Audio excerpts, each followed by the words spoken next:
We celebrate sort of an odd day today, the feast of Christ the King. And I'd just like to begin by asking you to think, imagine, close your eyes if you want, what images come to your mind when you hear that word King? Okay? Now, would you shout out, any of you, what's in your mind right now? Crown. Wealth. Power. Throne. Excellent.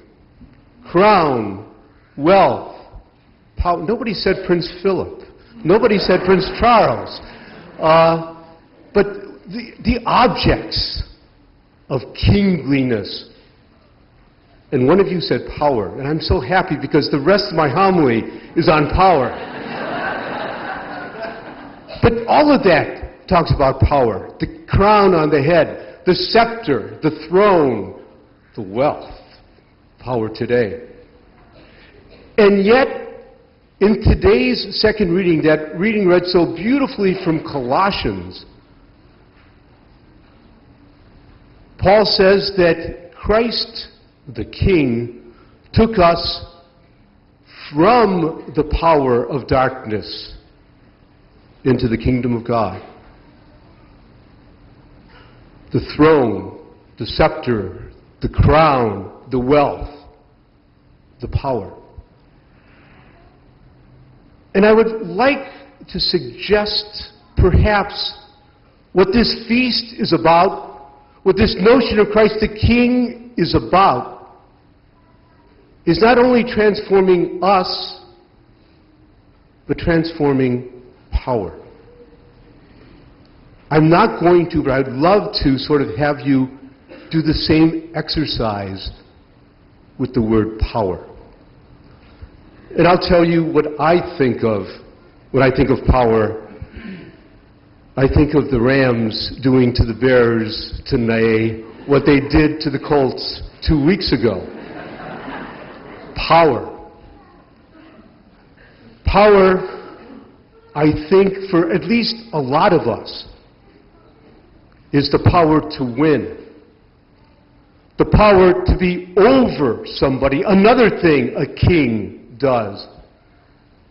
A power that in a lot of ways is just limited, because if you have it, I don't. And if you have power, I want it. And we let, in subtle ways or not so subtle ways, ourselves be felt, nudging the person whom we feel is coming into our space, coming to blows if we somehow feel our dignity is hurt.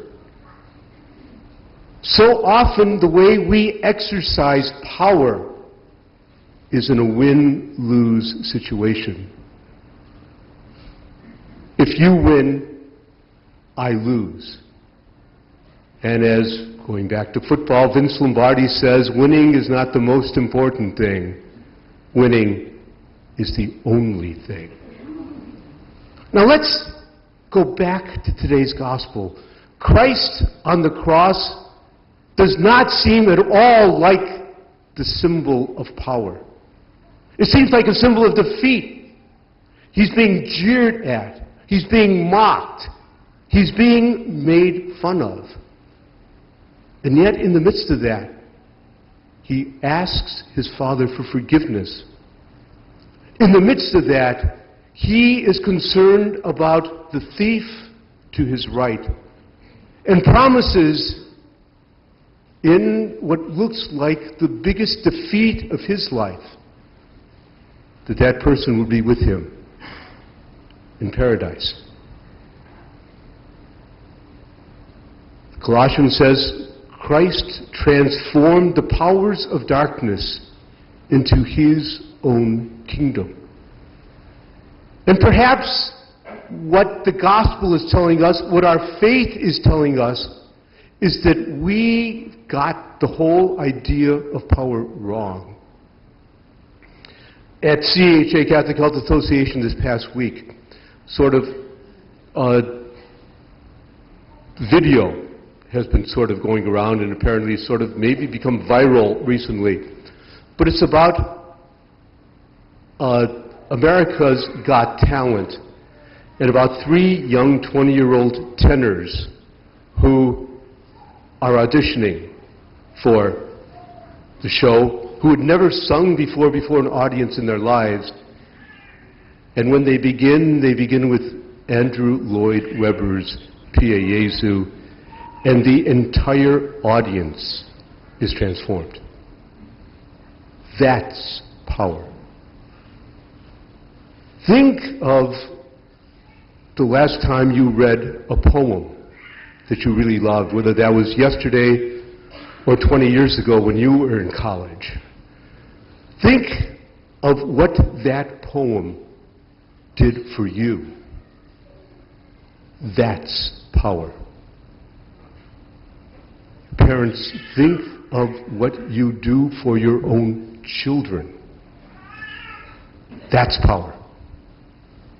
The rest of us think what our parents, those whom we love, our good friends, do for us day in and day out.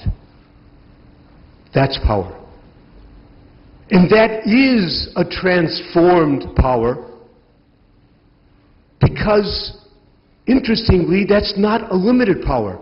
That's not a win-lose power. That's not, if you've got it and I want it, I got to get it from you.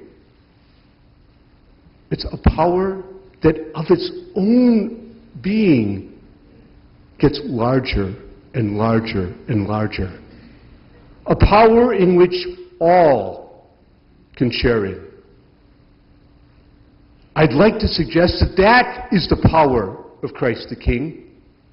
I'd like to suggest that that is the power offered to each of us. And as a good Catholic priest, I like to say that's a sacrament of power.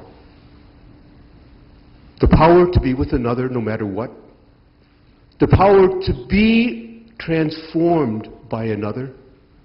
The power to allow ourselves to be influenced by a song or a poem or a loved one. That is the power of Christ the King. That is the power of our faith. That is the power we celebrate on a feast like today. So let us make those words of Colossians our own. Let us think about them not only today, but each and every day of our lives, even though the Rams might lose today. Christ has transformed us. He has brought us out of that power of darkness. I win, you lose. Into a new kind of power. A power to be influenced. A sacramental power. The kingdom of His beloved Son.